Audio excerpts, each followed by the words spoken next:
Hello friends, welcome to this channel. दोस्तों, हम यहाँ पर दिसंबर माह के कुछ इम्पोर्टेंट प्रश्नों को कर रहे हैं। इससे पहले आपकी 2 वीडियो अपलोड हो चुकी हैं, तो वहाँ पर जो है आपका 2 वीक यानी कि इससे पहले 2 वीक बीत चुके हैं और वहाँ पे जितने भी इम्पोर्टेंट प्रश्न होते हैं वीकली वाइज, उन सारे प्रश्नों को वहाँ पर रखा गया है। और इसके साथ ही बता दें आपको कि सबको पता है कि सब करंट अफेयर्स पर अपनी एक मजबूत पकड़ बनाने के लिए करंट अफेयर्स को हमेशा पढ़ते रहते हैं। कहीं न्यूज़पेपर होता है, तो कहीं टेलीविज़न पे कुछ ऐसा देखते रहते हैं। और आजकल तो स्मार्टफोन का चलन है, तो इसमें तो सब ज़्यादा ही। तो करंट अफेयर्स एक ऐसा पार्ट होता है जो हमारे आसपास की चीज़ों को, देश दुनिया सभी चीज़ों को हमारे पास लेकर आता है। और इससे क्या होता है कि हम करंट अफेयर्स के बारे में जानकारी के साथ साथ एक बहुत अच्छे तरीके से इसके बारे में जानते भी हैं। और जानकारी एक ऐसी चीज़ है जो कभी भी आपको नुकसान नहीं पहुंचाएगी, क्योंकि हो सकता है कभी न कभी ये आपकी ज़रूरत पड़ जाए। हालांकि इस समय की बात बता दें तो हम सभी कम्पिटिटिव एग्ज़ाम्स की तैयारी कर रहे हैं, और वहाँ पर करंट अफेयर्स का क्या महत्व है ये हमें सबको जानना ज़रूरी है। और इसके साथ ही हम सबको पता भी है कि करंट अफेयर्स का हमारे जीवन में कितना महत्व है, क्योंकि करंट अफेयर्स में एग्ज़ाम में जो भी प्रश्न पूछे जाते हैं वो बहुत ही इम्पॉर्टेंट होने के साथ साथ इसका एक बड़ा स्कोर भी बन पाता है। और करंट अफेयर्स अगर आप अच्छे से तैयार करना चाहते हैं तो हमारे channel let's study with RP पे जुड़ जाइए। और जहाँ भी करंट अफेयर्स आप पढ़ते हैं, जहाँ से भी, वहाँ से पढ़ने के बाद यहाँ पर आ करके आप अपने करंट अफेयर्स का रिवीजन कर सकते हैं। और इससे बहुत सारी जुड़ी जानकारियाँ आपको बताते रहेंगे। तो दोस्तों, यहाँ पर जो आपका वीकली करंट अफेयर्स है उसमें 15 से 21 दिसंबर का क्विक रिवीजन करवाया जाएगा। इसके साथ ही इसका जो पार्ट है वो तीसरा है, यानी कि इससे पहले 2 पार्ट हो चुके हैं। आप पीछे जा कर के उस वीडियो को देख सकते हैं। तो आइए चलते हैं आज का हमारे करंट अफेयर्स के प्रश्नों की तरफ और देखते हैं कि इस वीक में जो महत्वपूर्ण करंट अफेयर्स के प्रश्न हैं वो कौन कौन से हैं। तो दोस्तों, इस वीक का जो पहला प्रश्न है आपके करंट अफेयर्स का, वो पूछा है राष्ट्रीय ऊर्जा संरक्षण दिवस कब मनाया गया है। ऑप्शन दिए गए हैं 15 दिसंबर, 14 दिसंबर, 13 दिसंबर या फिर 12 दिसंबर। तो आपको बताना है इसमें सही ऑप्शन कौन सा है। तो जो राष्ट्रीय ऊर्जा संरक्षण दिवस मनाया गया है वो आपका 14 दिसंबर, यानी कि यहाँ पर कौन सा ऑप्शन आपका सही है? ख वाला ऑप्शन आपका बिल्कुल सही है। 14 दिसंबर को राष्ट्रीय ऊर्जा संरक्षण दिवस मनाया गया है। ठीक, आते हैं अगले प्रश्न की तरफ। अगला प्रश्न है 49वां विजय दिवस कब मनाया जाता है। ऑप्शन दिया गया है 14 दिसंबर, 18 दिसंबर, 16 दिसंबर और 15 दिसंबर। आपको बताना है कि 49वां विजय दिवस कब मनाया जाता है। तो यहाँ पर जो सही ऑप्शन है वो है आपका ग ऑप्शन, यानी कि 49वां विजय दिवस 16 दिसंबर को मनाया जाता है। ठीक है, अगला प्रश्न है अंतर्राष्ट्रीय प्रवासी दिवस कब मनाया गया है। ऑप्शन दिए गए हैं 19 दिसंबर, 18 दिसंबर, 16 दिसंबर या फिर 15 अक्टूबर। तो यहाँ पर जो सही ऑप्शन है अंतर्राष्ट्रीय प्रवासी दिवस कब मनाया जाता है, तो यहाँ पर हो जाएगा आपका 18 दिसंबर, यानी कि ख वाला ऑप्शन आपका बिल्कुल सही है। और इसकी जो थीम थी वो है रीइमेजिनिंग ह्यूमन एबिलिटी। ठीक, अगला प्रश्न है गोवा मुक्ति दिवस कब मनाया गया है। ऑप्शन दिए गए हैं 19 दिसंबर, 16 सितंबर, 18 जनवरी या फिर 15 फरवरी। तो यहाँ पर जो सही ऑप्शन है वो है आपका 19 दिसंबर, यानी कि यहाँ पर आपका क वाला ऑप्शन बिल्कुल सही है। और गोवा के बारे में थोड़ी सी बात कर लेते हैं। तो गोवा की राजधानी जो है वो पणजी है। यहाँ के राज्यपाल भगत सिंह कोश्यारी हैं, जो कि महाराष्ट्र के भी राज्यपाल हैं। और यहाँ के जो मुख्यमंत्री हैं वो आपके प्रमोद सावंत हैं। ठीक दोस्तों, आप प्रश्नों को करते वक्त थोड़ा स्पीड बनाए रहिएगा, क्योंकि यहाँ पर जो हो रहा है हमारा प्रश्न का अभ्यास वो रिवीजन के तौर पर हो रहा है। तो इसलिए आप अपने प्रश्नों को बहुत ही तेज़ी से करते हुए चलिएगा और बताइएगा हमें कमेंट करके कि यहाँ पर आपके कितने प्रश्न सही हो पा रहे हैं। ठीक है, अगला प्रश्न है विद्या वाचस्पति बाणनेन का निधन हुआ, वह कौन थे। ऑप्शन दिया गया है लेखक, गायक, फुटबॉलर या फिर फिल्म निर्देशक। आपको बताना है इसमें सही ऑप्शन आपका कौन सा है। तो यहाँ पर किसके बारे में पूछा गया है? विद्या वाचस्पति बाणनेन। तो इनका आपको पेशा बताना है कि ये क्या करती थी। तो यहाँ पर जो सही ऑप्शन है वो है आपका लेखक, यानी कि का वाला ऑप्शन आपका बिल्कुल सही है। विद्या वाचस्पति बाणनेन का निधन हुआ और यह एक लेखक थी। ठीक है, अगला प्रश्न आइए देखते हैं। अगला प्रश्न है राडम नरसिम्हा का निधन हुआ, वे कौन थी? ऑप्शन दिया गया है वैज्ञानिक, लेखक, गायक या फिर इनमें से कोई नहीं या उपरोक्त में से कोई नहीं।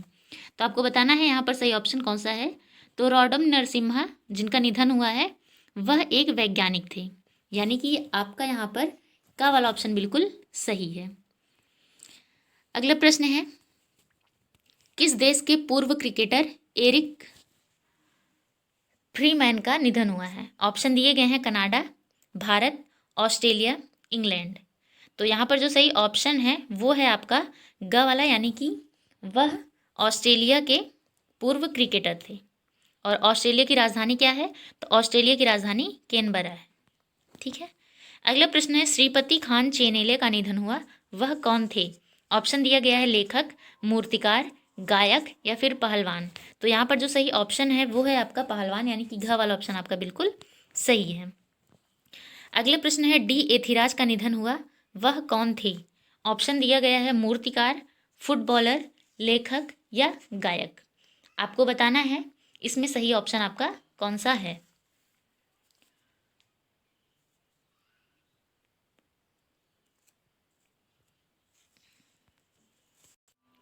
तो फ्रेंड्स ये एक फुटबॉलर थे, यानी कि यहाँ पर आपका ऑप्शन जो है ख वाला बिल्कुल सही है। अगला प्रश्न है किस राज्य में 15 दिसंबर 2020 को लोहार समारोह मनाया गया है? ऑप्शन दिए गए हैं मणिपुर, सिक्किम, लद्दाख या फिर लक्षद्वीप। आपको बताना है कि किस राज्य में 15 दिसंबर 2020 को लोहार समारोह मनाया गया है। तो यहाँ पर जो सही ऑप्शन है वो है आपका ग, यानी कि लद्दाख में यह समारोह मनाया गया है। ठीक, और आप जानते हैं कि लद्दाख हमारे भारत देश का एक केंद्र शासित प्रदेश भी है। अगला प्रश्न आइए देखते हैं। अगला प्रश्न है अंतर्राष्ट्रीय हॉकी महासंघ के 2023 में मेंस हॉकी विश्व कप की मेजबानी कौन सा राज्य कर रहा है? ऑप्शन दिए गए हैं हरियाणा, झारखंड, छत्तीसगढ़, उड़ीसा। आपको बताना है इसमें सही ऑप्शन आपका कौन सा है। तो यहाँ पर जो सही ऑप्शन है वो है आपका उड़ीसा, यानी कि कौन सा ऑप्शन सही है? घ वाला ऑप्शन आपका बिल्कुल सही है। तो फ्रेंड्स यहाँ पर जो सही ऑप्शन है वो है आपका उड़ीसा, घ वाला। और उड़ीसा की राजधानी क्या है? तो उड़ीसा की राजधानी भुवनेश्वर है और यहाँ के मुख्यमंत्री नवीन पटनायक हैं। तो यहाँ पर आपका घ वाला ऑप्शन सही है। इसके बाद अगला प्रश्न है किस राज्य के मुख्यमंत्री ने महिला स्वयं सहायता समूह को 50,000 रुपये देने की घोषणा की है? ऑप्शन दिए गए हैं केरल, आंध्र प्रदेश, उत्तराखंड और जम्मू कश्मीर। आपको बताना है इसमें सही ऑप्शन आपका कौन सा है। तो यहाँ पर जो सही ऑप्शन है वो है आपका जम्मू कश्मीर, यानी कि घ वाला ऑप्शन आपका बिल्कुल सॉरी फ्रेंड्स, घ वाला नहीं, यहाँ पर आपका ग वाला होगा, यानी कि उत्तराखंड। तो उत्तराखंड के मुख्यमंत्री ने महिला स्वयं सहायता समूह को 50,000 रुपये देने की घोषणा की है। और उत्तराखंड की राजधानी क्या है? तो उत्तराखंड की राजधानी देहरादून है और यहाँ के मुख्यमंत्री त्रिवेंद्र सिंह रावत हैं और राज्यपाल बेबी रानी मौर्य हैं। ठीक, आइए अगला प्रश्न देखते हैं। अगला प्रश्न है किस राज्य के मुख्यमंत्री ने 2000 मिनी क्लिनिक स्थापित करने की घोषणा की है? यानी कि छोटे जो क्लिनिक होते हैं उनकी संख्या 2000 है और पूछ रहा है कि किस राज्य के मुख्यमंत्री ने इसको स्थापित करने की घोषणा की है। ऑप्शन दिया गया आंध्र प्रदेश, तेलंगाना, छत्तीसगढ़ और तमिलनाडु। आपको बताना है इसमें सही ऑप्शन आपका कौन सा है।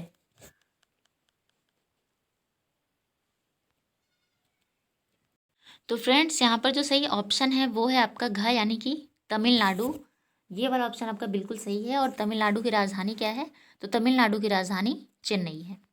अगला प्रश्न है ओला ने किस राज्य में दुनिया का सबसे बड़ा स्कूटर कारखाना स्थापित करने की घोषणा की है? ऑप्शन दिया गया है राजस्थान, उत्तर प्रदेश, महाराष्ट्र और तमिलनाडु। आपको बताना है इसमें सही ऑप्शन कौन सा है।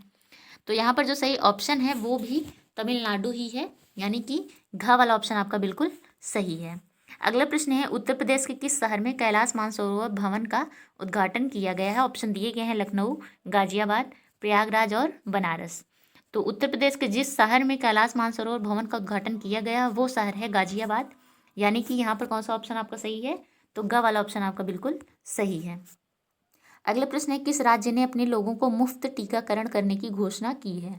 ऑप्शन दिया है गोवा, बिहार, लक्षद्वीप और सिक्किम। तो यहाँ पर जो सही ऑप्शन है वो है आपका बिहार, यानी कि कौन सा ऑप्शन सही है आपका? ख वाला। बिहार की राजधानी पटना है और यहाँ के राज्यपाल कौन है? फागू चौहान। मुख्यमंत्री नीतीश कुमार हैं।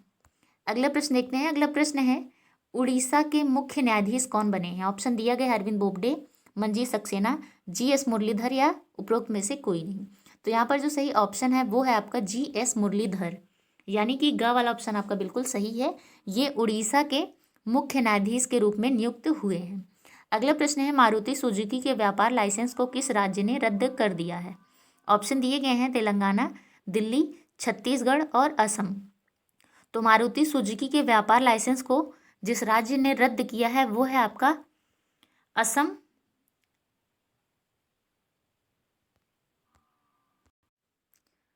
असम, यानी कि यहाँ पर कौन सा ऑप्शन आपका सही होगा?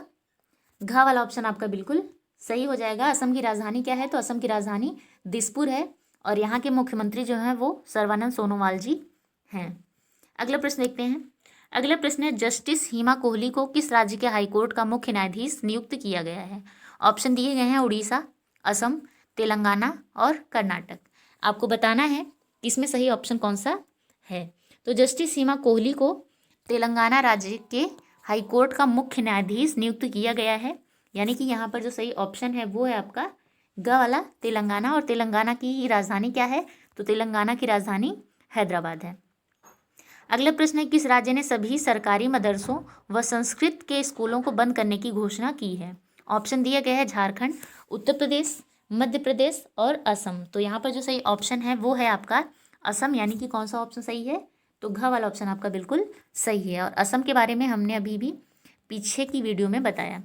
अगला प्रश्न है, ऑनलाइन रीडिंग पोर्टल टाडा कहाँ लॉन्च किया गया है? ऑप्शन दिए गए हैं दिल्ली, हरियाणा, उत्तराखंड और असम। तो यहाँ पर जो सही ऑप्शन है वो है आपका दिल्ली, यानी कि का वाला ऑप्शन आपका बिल्कुल सही है। अगला प्रश्न है, नेहरू जूलॉजिकल पार्क ने ISO सर्टिफिकेशन प्राप्त किया है, यह किस राज्य में है? आपको ऑप्शन दिए गए हैं हिमाचल प्रदेश, मध्य प्रदेश, केरल और तेलंगाना। आपको बताना है इसमें सही ऑप्शन कौन सा है। तो यहाँ पर जो सही ऑप्शन है वो है आपका तेलंगाना, यानी कि घ वाला ऑप्शन आपका बिल्कुल सही है। और तेलंगाना की राजधानी क्या है? तेलंगाना की राजधानी हैदराबाद है। अगला प्रश्न है, मोदी ने, हमारे यहाँ के प्रधानमंत्री हैं माननीय नरेंद्र मोदी जी, तो उन्होंने दुनिया के सबसे बड़े नवीनीकरण ऊर्जा पार्क का उद्घाटन कहाँ किया? ऑप्शन दिए गए हैं उड़ीसा, गुजरात, पंजाब और दिल्ली। तो अगर आप उनके बारे में थोड़ा बहुत जानते हैं तो यहाँ पर आपका ऑप्शन बिल्कुल भी गलत नहीं होगा, यानी कि यहाँ पर कौन सा ऑप्शन सही हो जाएगा? गुजरात। आप जानते हैं कि गुजरात से वो संबंधित हैं।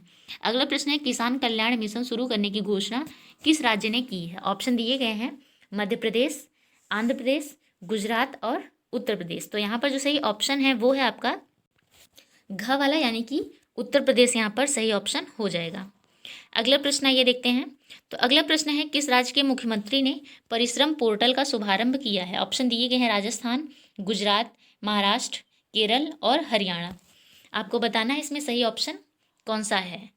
तो परिश्रम पोर्टल का शुभारंभ जो किया गया है वो उड़ीसा में किया गया है और यहाँ पर जो आपका ऑप्शन है वो नहीं है, पर आप उसको सही कर लीजिएगा कि यहाँ पर आपका उड़ीसा राज्य है जहाँ पर परिश्रम पोर्टल का शुभारंभ किया गया है और उड़ीसा की राजधानी क्या है? तो भुवनेश्वर है।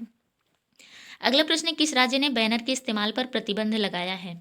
ऑप्शन दिए गए हैं हरियाणा, सिक्किम, तेलंगाना और नागालैंड।